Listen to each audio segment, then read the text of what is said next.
खुदावंद यीशु मसीह के नजात बख्श नाम में आप सबको सलाम। आज हम मलके सदक की हकीकत को जानने की कोशिश करेंगे। बहुत से लोग मलके सदक की हकीकत जानना चाहते हैं, लेकिन उनके नज़रियात बाइबल के मुताबिक नहीं। आज हम इस वाज के ज़रिए ये साथ जानने की कोशिश करेंगे कि मलके सदक की हकीकत क्या है। हम ये भी जानने की कोशिश करेंगे कि इस अजीबो गरीब शख्सियत के बारे में कलाम मुक़द्दस में क्या लिखा है। इससे पहले कि हम मलके सदक के बारे में जानें, आए हम खुदावंद से दुआ करते हैं कि वो अपने रूल कुद्दस की हदायत के मुताबिक हमारी रहनुमाई करे। बहरबर के खालिक और मालिक, अपने आप को तेरे हवाले करता हूँ। तू खुदावंद रूल कुद्दस की मदद फ्राहम कर ताकि वो मेरे जहन को कंट्रोल करे और जो कुछ मैं बोलूँ खुदावंद अपनी तरफ से नहीं बल्कि रूल कुद्दस की रहनुमाई में बोलूँ। मांगता हूँ तेरे प्यारे बेटे यीशु मसीह के वसीला से, आमीन। गुनाह की बदौलत इंसान और खुदा के दरमियान खलीज हायल हो चुकी थी। खुदा ये चाहता था कि इस खलीज को ख़त्म किया जाए। इस खलीज के ख़ात्मे के लिए खुदा ने कहानत का निज़ाम राइज किया और कहानत के निज़ाम में हम देखते हैं कि मलके सिदक का ज़िक्र आता है। खुदा को गुनाह से नफ़रत है, लेकिन हमारी गुनाह भरी फितरत ने हमें खुदा और से मुकम्मल तौर पर जुदा कर दिया। इसके साथ साथ हमारी गुनाह भरी फितरत की बदौलत हम खुदा के अहकामात की पैरवी करने से कासर हो गए। इसके बाद इंसान खुदा की मोहब्बत और रहम से महरूम हो गया, क्योंकि वो मुसलसल गुनाह की दलदल में फंसता गया। वो खुदा को ख्याल करने लगा कि खुदा एक गज़बनाक और तकाज़ा करने वाला खुदा है। इस जुदाई और खलीज को ख़त्म करने के लिए खुदा ने कहानत का निज़ाम दिया। कहन का बुनियादी मकसद गुनाहगार इंसान और खुदा के दरमियान सालसी कराना था। काहिन इंसानियत की खिदमत के लिए खुदा की तरफ से तैनात किए जाते थे। ज़रूरी था कि वो इंसानों के कमज़ोरियों को समझें, क्योंकि वो ख़ुद भी इंसान थे। अगर वो ख़ुद इंसान ना होते तो वो कभी भी इन हकीकतों को ना समझते और इंसान की शख्सियत या फितरत से वाक़फ़ कभी ना होते। तो हम देखते हैं कि खुदा ने इंसानों में से कहनों को चुना। ज़रूरी था कि वो इंसानों की कमज़ोरियों को जाने। दूसरों की शफायत करने से पहले काहिन अपने लिए कुर्बानी किया करता था। पुराने अहदनामे में मलके सिदक का ज़िक्र हम 2 हवालों में पढ़ते हैं, लेकिन अब्रानियों 5 से 7 आयात में मतअद्दद बार इसका ज़िक्र किया गया है। पुराने अहदनामे के मुताबिक कहन हारून के ख़ानदान से ही लिया जाता था, यानी कि वे हारून की तर्ज पर काहिन होते थे। मगर यीशु मसीह के बारे लिखा है कि वो मलके सिदक की तर्ज का काहिन था। मलके सिदक कौन था? ये कनानी बादशाह और काहिन था। हारून की कहानत हारून के ख़ानदान और शरीयत के मुताबिक थी, लेकिन यीशु मसीह की कहानत मलके सिदक के तौर पर शरीयत के मुताबिक नहीं थी, क्योंकि यीशु मसीह यहूदा के ख़ानदान से था और कहानत सिर्फ लावी के ख़ानदान में थी। मलके सिदक जो कनान का बादशाह और कहन था, उसकी खिदमत यीशु मसीह की तरह थी। वो यीशु मसीह नहीं था। बाज़ लोग बाइबल की बातों को लेकर सोचते हैं कि मलके सिदक यीशु मसीह ही था। मलके सिदक खुदा नहीं था, बल्कि खुदा की आवाज़ था, बल्कि यीशु मसीह खुदा है। ये मसीह था जो मलके सिदक के ज़रिए कलाम करता था, जो खुदा ताला का काहिन था। मलके सिदक मसीह ना था, बल्कि वो इस दुनिया में खुदा की आवाज़ और बाप का एलची था। हम देखते हैं कि मलके सिदक बादशाह और कहन था, क्योंकि इब्राहिम उससे दायकी देता है, वो इब्राहिम से बड़ा था। पैदाइश 14 बाब और उसकी 18 से 20 आयात में लिखा है, वो मलके सिदक सालम का बादशाह रोटी और मैल लाया और वो खुदा ताला का काहिन था, और उसने उसको बरकत देकर कहा कि खुदा ताला की तरफ से जो आसमान और ज़मीन का मालिक है, इब्राहिम मुबारक हो। मुबारक है खुदा ताला जिसने तेरे दुश्मनों को तेरे हाथ में कर दिया। तब इब्राहिम ने सब का 10वां हिस्सा उसको दिया। यहाँ पर हम देखते हैं कि मलके सिदक बादशाह और कहन सदूम के बादशाह से मिलकर इब्राहिम को फतहमंदी के बाद खुशामदीद कहता है। इब्राहिम के वक्त में यरूशलेम को सालम कहा जाता था। उसका मतलब सुलह या सलामती है। सालम बाइबल मुकद्दस में लिखा है, सालम में उसका खैमा है और सेहून में उसका मस्कन। यरूशलेम का मतलब सलामती का शहर है। और फिर मलके-सदक का मतलब रास्तबाजी का बादशाह है। इब्रानियों 7:22 में लिखा है, इसी को इब्राहिम ने सब चीज़ों की दायकी दी। ये अव्वल तो अपने नाम के मैनी के मुताबिक रास्तबाजी का बादशाह है, और फिर सलम यानी सुलह का बादशाह। सदूम का बादशाह तो अपनी लूटी हुई चीज़ें लेने के लिए आया था, जबकि मलके-सदक इब्राहिम को बरकत देने की गर्ज से आया था। यहाँ पर बाइबल में पहली बार लफ्ज़ कहन का इस्तेमाल किया गया है। बड़ी हैरानकुन सी बात लगती है कि कनान की बुत परस्त अक़वाम में मकामी हुक्मरान खुदा के साथ वफ़ादार था, और वो हक ताला का कहन था। खुदा ताला का कहन होना। मूसा का ससुर यत्रू भी मध्यान में खुदा ताला का कहन था। खरूज 2 और उसकी 16 आयत में। इसका मतलब है कि खुदा के लोग इस्राएली कौम के अलावा भी पाए जाते थे।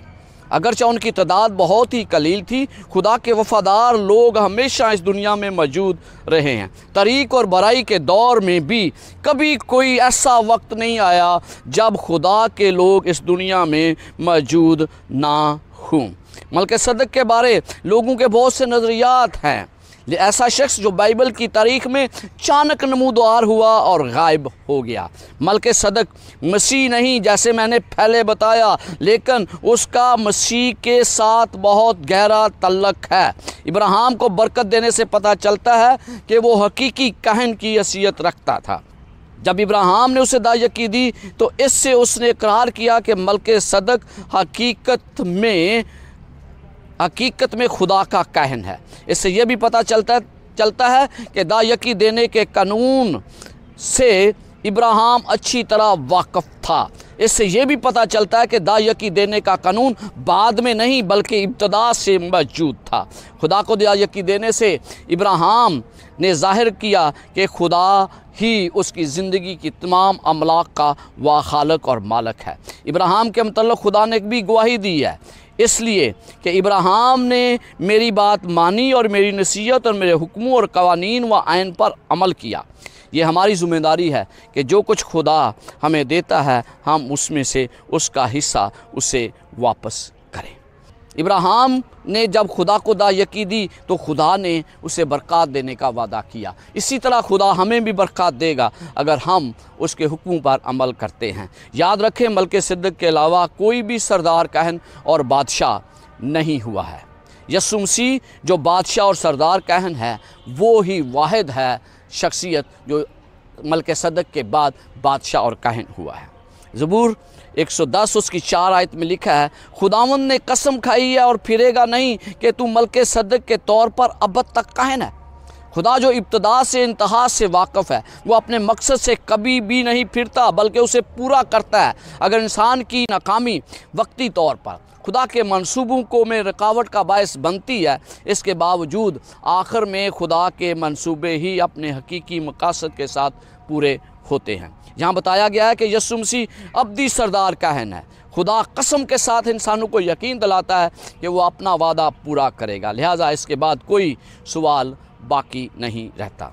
इब्रानियों 7 और उसकी 1 से 3 आयात में लिखा है, और ये मलके-सदक सालम का बादशाह खुदा ताला का कहन हमेशा कहन रहता है।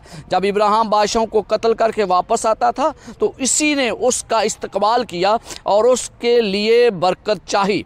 इसी को इब्राहिम ने सब चीज़ों की दायकी दी। ये अव्वल तो अपने नाम के मैनी के मुआफ़िक रास्तबाजी का बादशाह है, और फिर सालम यानी सुलह का बादशाह।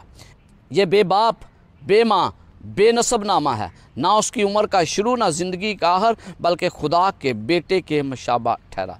यहाँ पौलुस रसूल मलके-सदक का तारीख़ी हवाला पेश करता है। इब्राहिम मलके-सदक को कभी भी दायकी ना देता अगर वो मलके-सदक को खुदा के कहन के तौर पर ना जानता, क्योंकि कहन ही को दायकी लेने का अख्तियार है। मलके-सदक के बारे में लोग अगरचे मुख्तलिफ राय रखते हैं, लेकिन बाज़ ख्याल करते हैं कि मलके-सदक मसीह यस्सू था, बाज़ ख्याल करते हैं कि वो रूहुल कुद्दस था, बाज़ ख्याल करते हैं कि वो सिम है, और बाज़ उसे फ़ौक़ुल फ़ितरत ख्याल करते हैं जिसका तल्लुक़ किसी और ही दुनिया से था। इन तमाम बयानात के मुताबिक बाइबल मुक़द्दस हमें ये आगाह करती है कि मलके सदक़ की हकीकत क्या है। अगरचे इसके मुतल्लिक़ बहुत कम मालूमात हमें फ़राहम की गई हैं, इस बिना पर जो मालूमात हमें हैं उसी के रोशनी में हम कह सकते हैं कि वो काहिन और बादशाह था। इस हवाले में ये भी बताया गया है कि वह बेबाप, बेमाँ, बेनसब नामा, ना उसकी उम्र का शुरू, ना ज़िंदगी का आखिर, बल्कि खुदा के बेटे के मुशाबे ठहरा। वो उसके वालिदैन के बारे कोई पता नहीं बताया गया, इसकी उम्र के शुरू का नहीं और ना ही आखिर के मतलब बताया गया है। तो इससे ऐसा पता चलता है जैसे ये ज़ात अल्लाह की इसमें मौजूद थी। इस नज़रिए को इस तरह लेना ज़रूरी नहीं, क्योंकि मुसन्निफ़ हकीकत में ये बताने की कोशिश कर रहा है कि उसके माँ बाप, उसके नस्बनामे का कोई रिकॉर्ड नहीं है, इसके बावजूद वो कहन है, खुदा ताला का कहन है। यकीनन मलके सदक़ के वालिदैन थे, सिर्फ़ उन्हीं के बारे मालूमात बाइबल में दर्ज नहीं। अगर उसके वालिदैन ना होते और वो अब्दी होता और हमेशा ज़िंदा रहता तो फिर वो खुदा था, फिर किसी और कहन की ज़रूरत नहीं थी। जबकि बाइबल में लिखा है कि यीशु मसीह हमारे लिए सरदार कहन के तौर पर खिदमत अंजाम देता है। यीशु मसीह मलके सदक़ का जान नशीन नहीं था, बल्कि उसकी कहानत मलके सदक़ से मुताबिकत रखती है। यहूदी लोग अपने नस्बनामों को बड़ी एहतियात के साथ महफूज करते थे, ख़ास तौर पर कहनों के मामले में। कोई भी कहन उस वक़्त तक कहानत की खिदमत अंजाम नहीं दे सकता था जब तक उसका तल्लुक़ हारून के ख़ानदान के कबीले से ना हो। कहन उस वक़्त तक खिदमत अंजाम नहीं दे सकता था जब उसके बारे यकीन ना कर लिया जाए कि उसका तल्लुक़ हारून के ख़ानदान और लावी के कबीले से है। इसी वजह से यहूदी और ख़ास तौर पर हर लावी अपना नस्बनामा बड़ी हिफाजत से रखता था। लेकिन यहाँ हम पढ़ते हैं कि मलके सदक़ के नस्बनामे के बारे कोई पता नहीं है। यहाँ ये भी बताया गया है कि उसका ना शुरू है ना आखिर, इसके नस्ब नामे की ज़रूरत नहीं थी, इसलिए उसके नस्बनामे के बारे कोई बयान मौजूद नहीं है। वो यीशु मसीह के मुशाबे है। यहूदी इब्राहिम को अजीम ख्याल करते हैं, लेकिन मलके सदक़ इब्राहिम से बड़ा था क्योंकि उसने इब्राहिम को बरकत दी। यहूदियों के नज़दीक इब्राहिम बड़ा बुज़ुर्ग था, लेकिन इब्राहिम से भी बड़ा मलके सदक़ था जिसकी कहानत की गवाही इब्राहिम ने दी। फिर अगर मलके सदक़ इब्राहिम से बड़ा था तो फिर यीशु मसीह की कहानत हारून की कहानत से बड़ी है।